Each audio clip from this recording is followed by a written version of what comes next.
Pemirsa, berhubung dengan mulai diberlakukannya sistem tilang elektronik pada hari ini, ada sejumlah informasi yang harus Anda ketahui, khususnya bagi Anda yang dalam aktivitas sehari-hari lebih sering menggunakan kendaraan pribadi. Kita akan mulai langsung pada informasi di grafis pertama. Terkait tilang elektronik atau tilang Electronic Traffic Law Enforcement, ini mulai diberlakukan secara serentak di 12 polda, di mana totalnya ada 244 kamera tilang elektronik yang terpasang di wilayah hukum 12 polda tersebut. Mana sajakah polda yang sudah memberlakukan tilang elektronik? Kita mulai dari Pulau Sumatera. Di sini ada Polda Sumbar, kemudian Riau, Jambi, dan juga Lampung. Beralih ke Pulau Jawa, hampir seluruh polda yang berada di Pulau Jawa ini telah menerapkan sistem tilang elektronik, yaitu ada Polda Banten, Jawa Barat, Jawa Timur, kemudian Jawa Tengah, DIY, dan juga tentu saja Polda Metro Jaya. Kemudian di wilayah timur ada di Pulau Sulawesi, ini ada Polda Sulawesi Selatan dan juga Polda Sulawesi Utara. Nah, untuk titik kamera paling banyak ini ditemukan di wilayah Polda Metro Jaya, di mana totalnya ada 98 kamera elektronik yang terpasang. Kemudian yang kedua terbanyak ini ada di wilayah Jawa Timur, di mana totalnya ada 55.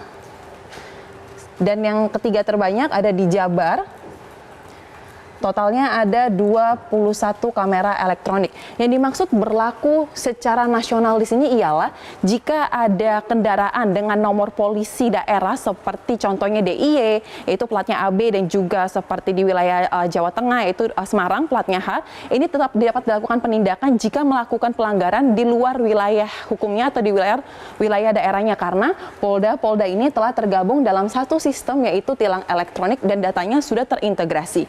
Kemudian kita akan berlanjut pemirsa kepada informasi di grafis kedua mengenai jenis pelanggaran apa saja yang dapat ditindak melalui tilang elektronik ini.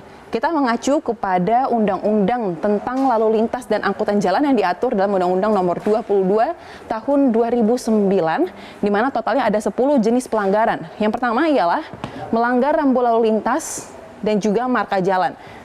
Ini dapat ditindak dan dapat ditangkap pelanggarannya oleh kamera elektronik. Kemudian yaitu tidak menggunakan sabuk keselamatan bagi kendaraan roda 4. Kemudian mengemudi sambil menggunakan smartphone. Ini menjadi penting karena pelanggaran ini dapat ditangkap juga oleh kamera elektronik tersebut. Bahkan dapat gambarnya ini resolusinya sangat jelas dan juga sangat bagus oleh kamera elektronik tersebut. Kemudian melanggar batas kecepatan. Yang harus kita ketahui bahwa dalam penerapan secara nasional kali ini, pemasangan dari kamera tilang elektronik ini tidak hanya berada di jalan arteri ataupun jalan protokol, tetapi juga masuk ke jalur tol dan juga ke jalur busway. Dan oleh karena itu, bagi masyarakat yang sering melewati jalur tol ini harus lebih hati-hati karena ada batas kecepatan yang harus Anda perhatikan, di mana jika mengacu kepada Undang-Undang Lalu Lintas, maka batas kecepatan di jalan tol itu minimal 60 km per jam dan maksimal 100 km per jam. Kemudian pelanggaran kelima yang diatur dalam Undang-Undang Lalu Lintas yang dapat diawasi oleh ETLE ini ya, menggunakan plat nomor palsu. Kenapa ini bisa? Karena tadi sudah ada sistem yang terintegrasi dalam 12 polda yang tergabung dalam penerapan tilang elektronik secara nasional ini. Kemudian 5 pelanggaran lain lagi ialah berkendara yang melawan arus lalu lintas. Tentu saja ini sangat membahayakan bagi yang berada di jalur maupun yang melawan arus tersebut. Kemudian jika menerobos lampu merah, kemudian tidak menggunakan helm, karena peraturan mengenai aturan tilang elektronik ini tidak hanya berlaku bagi kendaraan roda 4 saja, tetapi juga untuk kendaraan roda 2. Jadi bagi Anda yang sering menggunakan kendaraan roda 2 wajib untuk menggunakan helm, dan kemudian berboncengan lebih dari 3 orang atau melebihi kapasitas dari kendaraan tersebut. Dan yang terakhir ialah tidak menyalakan lampu saat siang hari bagi pengendara sepeda motor. Lalu pemirsa, seperti apa mekanisme yang akan dilakukan jika terjadi pelanggaran melalui sistem tilang elektronik ini? Yang pertama ialah sudah pasti secara otomatis kamera dari tilang elektronik ini akan menangkap pelanggaran lalu lintas yang terjadi dan akan segera mengirimkan media barang bukti ke back office ETLE di masing-masing polda tersebut. Barang bukti ini bisa berupa foto dan juga berupa rekaman yang sudah detail, ada jamnya, jam berapa dan juga di mana lokasinya. Kemudian yang kedua, petugas akan mengidentifikasi data kendaraan menggunakan Electronic Registration dan Identifikasi atau sistem satu data dari pihak kepolisian mengenai sumber data kendaraan yang berada di Indonesia. Dan yang ketiga, tahap ketiganya, surat konfirmasi begitu diidentifikasi ini akan langsung dikirim ke alamat publik sesuai dengan dari data sumber di RI tersebut, dan ini akan diminta agar si pemilik kendaraan melakukan konfirmasi. Setelah itu di tahap keempatnya, pemilik kendaraan diwajibkan untuk melakukan konfirmasi via website. Alamat website ini sudah dicantumkan di dalam surat yang dikirimkan ke alamat publik pada tahap ketiga sebelumnya, atau jika tidak bisa melakukan konfirmasi melalui website, langsung bisa datang ke kantor Subdirektorat Penegakan Hukum di wilayah Polda masing-masing. Dan yang kelima, petugas nantinya akan segera menerbitkan tilang dengan metode pembayaran via Briva atau non-tunai. Jadi sudah pasti jika terkena tilang melalui sistem tilang elektronik ini, maka mekanismenya akan lebih dilakukan secara online dan juga pembayarannya akan dilakukan secara non-tunai. Namun pemirsa, yang harus penting juga Anda highlight atau Anda perhatikan ialah terkait konfirmasi pelanggaran dari tilang elektronik ini hanya berlaku selama 8 hari saja. Adapun batas waktu terakhir pembayaran tilang ialah 15 hari dari tanggal pelanggaran. Artinya Anda harus memperhatikan dan betul terkait tenggat waktu ini, karena jika tidak diperhatikan, maka konsekuensinya adalah STNK Anda, STNK kendaraan Anda ini akan diblokir untuk sementara waktu. Dan untuk membuka blokir ini mau tidak mau, Anda harus datang ke pengadilan, mengikuti sidang, dan kemudian jika dari waktu sidang ini juga Anda telah lewat atau melampaui batas waktu yang ditentukan, Anda juga harus membayar denda tilang.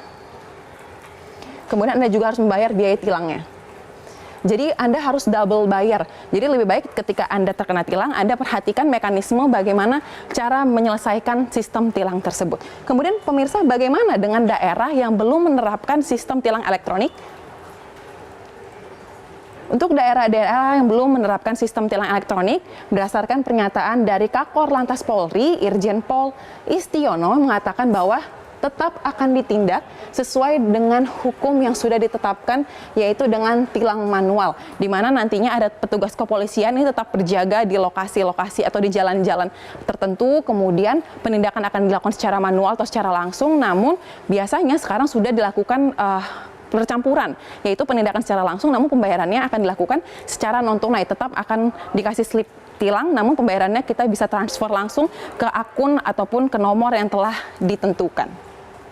Kemudian dengan penerapan sistem tilang elektronik ini ada sejumlah keuntungan yang akan kita dapatkan atau kita rasakan, di mana keuntungan ini setidaknya ada 10 keuntungan yang dapat dirasakan oleh masyarakat dan juga kepada pihak kepolisian. Kami merangkum ada 6 di antaranya, yaitu yang pertama, data tilang ini akan langsung terkoneksi dengan back office. Jadi datanya akan lebih akurat sudah pasti karena semuanya ini sudah terintegrasi dalam satu sistem.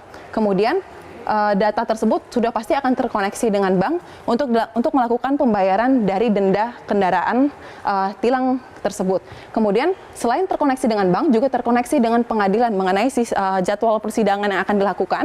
Kemudian petugas juga dapat melampirkan bukti-bukti pelanggaran. Jadi penindakan yang dilakukan ini sesuai dengan kenyataannya, ada bukti otentik mengenai pelanggaran dilakukan oleh masyarakat atau pengendara tersebut. Dan yang kelima, memberikan info aktual mengenai potret atau indeks budaya tertib berlalu lintas. Bagaimana sebenarnya budaya berlalu lintas dari masyarakat, apakah tertib atau justru sebaliknya sering membahayakan pengendara yang lain. Dan yang terakhir ialah, yang sudah pasti ialah menghindarkan praktik pungli dari oknum-oknum yang tidak bertanggung jawab. Demikianlah pemaparan sejumlah informasi penting yang patut Anda ketahui mengenai penerapan tilang elektronik nasional pada tahap pertama ini. Melalui penerapan tilang elektronik secara nasional diharapkan bisa memberikan dampak perbaikan dalam kedisiplinan ataupun budaya berkendara masyarakat dan juga mewujudkan penegakan hukum yang lebih tegas dan tentunya lebih transparan.